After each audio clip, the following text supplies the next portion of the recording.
Hey everybody, welcome back to Hot Rod's Recipes. If you love pepperoni pizza, wait until you try it in pull-apart bread form, also known as monkey bread. Imagine warm dough, loads of cheese, and pepperoni in every bite. This pepperoni pizza pull-apart bread is the easiest crowd pleaser you'll make all week. Let me show you how simple it is.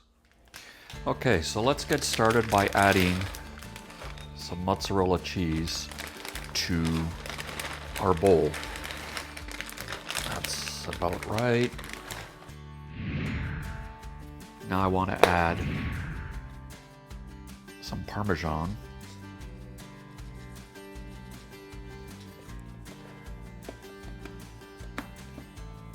Let's add our pepperoni. Let's get this little packet out of here. I'm using mini pepperoni, but you can use full size and just chop them up. Let's add some Italian parsley, fresh oregano. Let's add some minced garlic, and finally some olive oil. Now let's give this a good toss before we add the Buttermilk Biscuits. Okay, that's good enough because we're going to toss again with the biscuits. So there we go. Now let's add the biscuits. So I've already quartered them. They don't have to be perfect because they're going to bake. And I'm going to toss this once before I add the rest because I want everything to be coated, not just the top or bottom layer, but you know, however you prefer to get this part done. Already smells like pizza. Been here. So let's get this done. There we go. And let's give it a final toss. I find it's easier to use our hands instead of tongs or a spoon, but you know, whatever you think is easier. Now this doesn't have to be perfect because we are going to add all of this yummy goodness in a bundt pan to bake for about 45 to 50 minutes at 325 degrees. So, all right, so that's good for now. And let's get the bundt pan ready. Here we go. I got a lightly greased bundt pan. I like to use a paper towel to really get the oil distributed.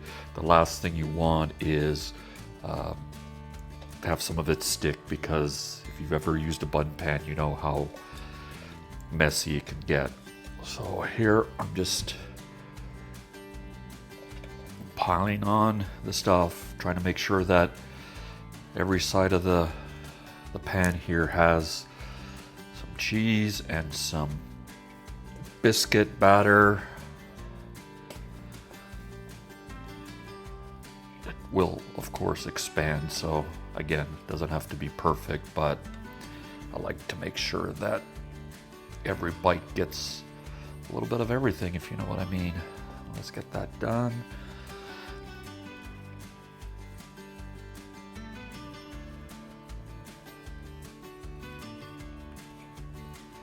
And I got a little bit of topping left, so we're gonna put it on top here. So again, here we go. Let's get this pressed down a little bit so it doesn't overflow once it bakes.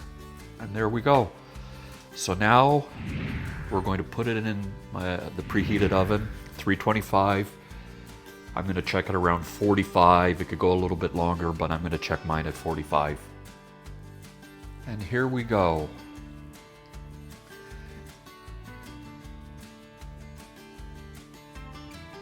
Now doesn't that look awesome? I'm going to have to let this sit in the pan for a good 5-10 minutes or so. I don't want it to stick, but also it continues to cook with the heat around the bottom here. It'll ensure that it's fully cooked. So I'm gonna let this sit, and then we are going to take it out of the butt pan and serve it up. Okay, so here we go, fresh out of the bundt pan. As you can see, it could be a real bear to get this out of the bundt pan because of the cheese. It sticks if you don't let it cool enough, but you get the idea what it looks like, right? So this step is optional, but I'm going to, while it's still a little warm, sprinkle a little more Parmesan cheese on this, right? Let's do a little bit more. Can never have too much cheese. And then, again, optional, I'm going to put a little bit of chopped basil just for a little added flavor. Ooh, that smells potent. And there we go. So now that it's garnished, time to plate up. But before I do, I have a favor to ask. If you really like this recipe video, do me a favor, just smash that subscribe button. It really helps us out. All right, let's plate up. All right, here we go. So I have a nice big chunk of bread here on a plate with a side of pizza sauce. I like to dip mine in pizza sauce, but you know, do whatever you prefer. That is so good. Thanks again for watching.